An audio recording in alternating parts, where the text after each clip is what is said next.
A skier set off an avalanche in Little Cottonwood Canyon yesterday. No one was hurt, and the avalanche was relatively small. But Fox 13 News reporter Maithili Gubi spoke with the skier who was caught in that slide that his father triggered.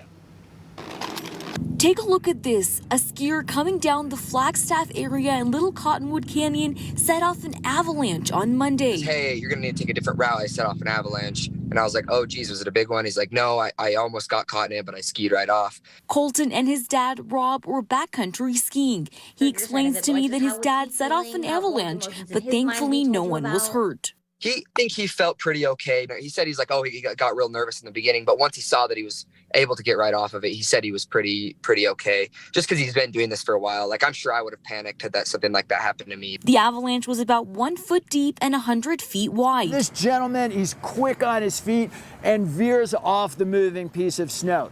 That's the good news, and this could have ended in a much different case at the end of the day.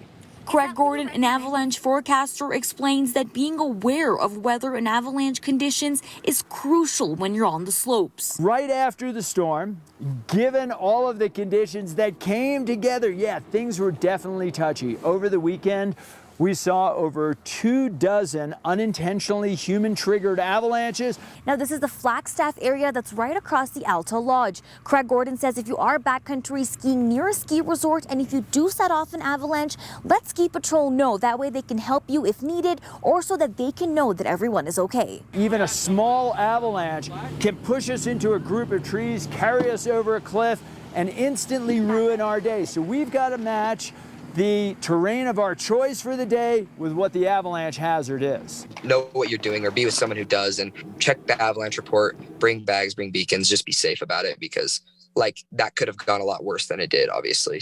At Little Cottonwood Canyon, I am Maithili Gubi, Fox 13 News, Utah.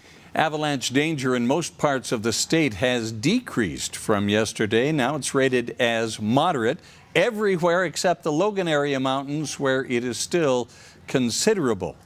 Wherever you are, take proper precautions in the backcountry and check UtahAvalancheCenter.org for the specific forecast before you head out.